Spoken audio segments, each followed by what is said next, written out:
Zambia's integrated power utility, ZESCO, has declared that the country has a surplus capacity of about 1,000 megawatts at a time that the country is also enjoying an economic rebound. All of this happening as neighbouring Zimbabwe and South Africa are struggling with daily power cuts. ZESCO's Managing Director, Victor Mapani, says the installed national generation capacity stands at 3,456.8 megawatts compared to a peak national demand of approximately 2,300 megawatts. Mapani was speaking during a high-level panel discussion at the ongoing Association of Power Utilities of Africa meeting in Dakar, Senegal. Currently, 4 of the country's 5 units are already commissioned and running. Meanwhile, ZESCO is using internally generated resources to progress the 750 megawatts Kafue Gorge Lower Hydro Project, which is being constructed at a cost of $2.3 billion and will be completed in November. So, seemingly good news for Zambia. Well, for some analysis, we're now joined by Zambian economist Yusuf Dodia. Thanks so much indeed for joining us. Always good to talk to you, my brother. Welcome. Great to see you, Peter. Yeah. I hope the weather in South Africa is warming up like it is in Zambia. Yeah, slowly but surely. But I see the lights are on behind you, and that's good news for Zambia. How has the country managed to keep the lights on and create this excess? Well, one of the things that definitely has helped us, I mean, look, we were like in 3 or 4 years of load shedding, in the past 4 or 5 years. But the Kafue Gorge Lower Power Station was part of it was completed last year, when some turbines were commissioned and we started to get more power. And as the report shows, Zambia is now producing 3,300 megawatts, and our consumption is 2,300. So currently we have 1,000 megawatts of excess power. But it's important for us to recognize that this power generation is like 2 months after the rainy season. The rain stopped at the end of March into April. So we've got May and June. And this time of the year, all the rivers are running at the highest because the rainfall was pretty good. So the rivers, the power stations are all running at full capacity. The challenge generally comes later in the year, around September, October, when the water levels are lower and some of the turbines have to be shut down in order to preserve the little water there is to last until the next rainy season. And that's when we begin to see lower power generation and, of course, sometimes load shedding. But we hope this year it won't be there.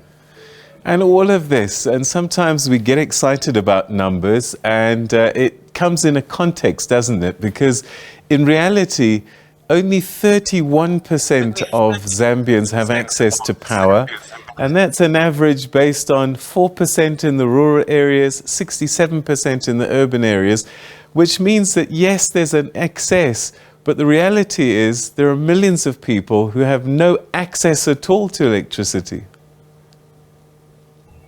Absolutely. And unfortunately, the philosophy that we have adopted in terms of energy use in Zambia is we've looked at it as a commercial product, meaning electricity is being provided to those people who can afford it, because the tariffs on electricity are what they call cost-reflective tariffs, meaning that you pay what it costs to acquire or to generate that electricity and transmit it to your home. Now, for a developing economy, that doesn't work very well because the majority of our people are off the electricity grid. The electricity grid is not that widely developed that it can service every part of the country. So I think the challenge that we have is to rethink our policy on energy. You know, we have two utilities that are regulated at tariff level. One is drinking water, which is the water you get in your taps in your home, and the other one is electricity and fuel. And the reason that these two utilities are regulated is precisely to make sure that every Zambian should have access to drinking water and every Zambian should have access to electricity, because these are catalysts for not only economic development but also social development.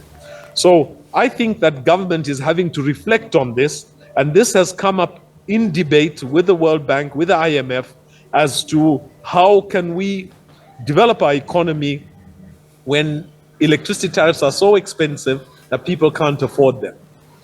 All right, you've mentioned the IMF and the World Bank, and we believe that the IMF on Wednesday is looking to unlock $1.4 billion to assist Zambia. This after Zambia's creditors are expected to acknowledge or to commit to some debt relief. And I just wonder if this is good news or it's just another layer of debt. Well, it is some level of good news in the sense that Zambia has some commercial debt, roughly $3 billion worth of commercial debt, which is not subject to debt write-off. It's not subject to debt forgiveness or even debt rescheduling. And this year we have to pay up $750 million against some Eurobonds which were issued 10 years ago. And in 2 years' time, there'll be $1 billion to settle. And after that, $1.2 billion. So the total portfolio is about $3 billion. And as a nation, we need to have access to that money in order to pay off this debt and not get ourselves into legal challenges with the commercial creditors. But I guess the elephant in the room is that the amount of money that we're borrowing through the IMF, $1.4 billion, is roughly equivalent to 1 month's exports of copper. So technically, we are producing enough foreign exchange through our copper export industry to be able to recapitalize our economy. But we don't have a mechanism right now to be able to make that into a reality. So government is definitely having to reflect on how we manage our copper export earnings, to find a way on how we can bring this money back into the economy so that this economy can begin to grow and be able to service debt. But as it is, the dialogue is still on.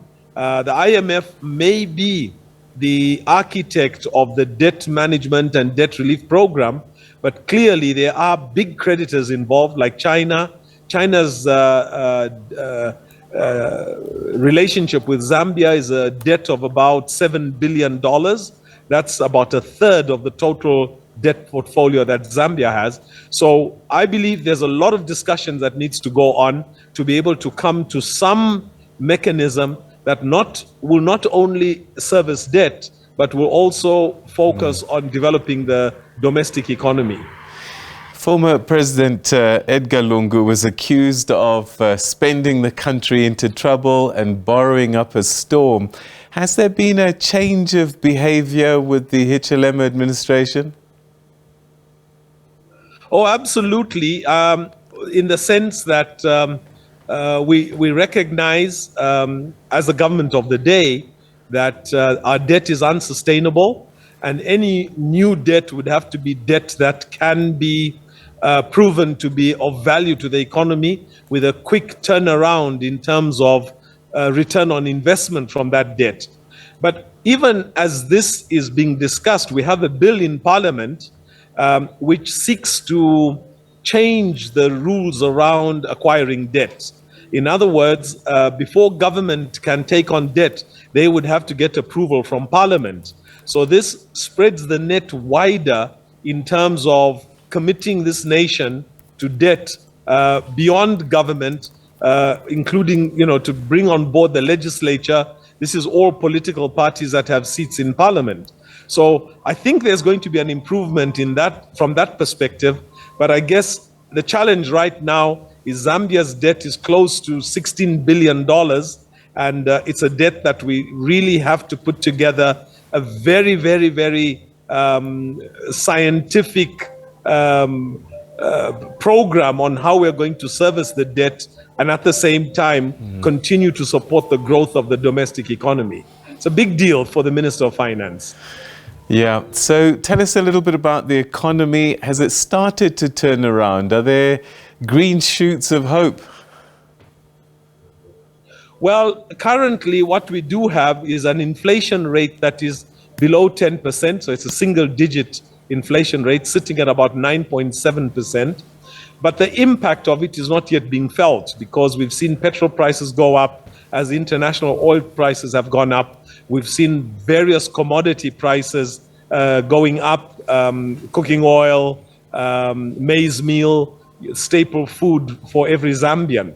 So I think there's a big debate that is emerging now on how do we relate the lowered inflation rate to the higher cost of living. And I think this is a challenge that government is taking on board. Right now, there's dialogues in the country with the private sector and the public sector under the auspices of the African Union Summit. And a lot of this dialogue is around sustaining our African economies. And I think for Zambia, we have to make some radical changes to be able to see a turnaround in the, in this economy, to see it turning towards a more positive trajectory where we can begin to see domestic industries growing and that the economy should not be totally hinged on the foundation of multinational foreign investors. All right, and that's where we'll leave it. Always great talking to you. Your insights about your country, greatly appreciated. Thanks for your time. Have a lovely evening. Zikomo Kwambiri. Thanks a lot, Peter. You have a good evening too. And Mugone Bwino, it means sleep well in Zambia's local language. Wonderful. Thanks so much. That's one of our regular commentators, Yusuf Dodia. There's an economist in the country talking to us about the situation in the country. Zambia has excess capacity in terms of electricity, but as we were talking, often you have to look at the bigger picture. And well, Zambia has only got around about 31% of people with access to power, and that's compared to South Africa with 84%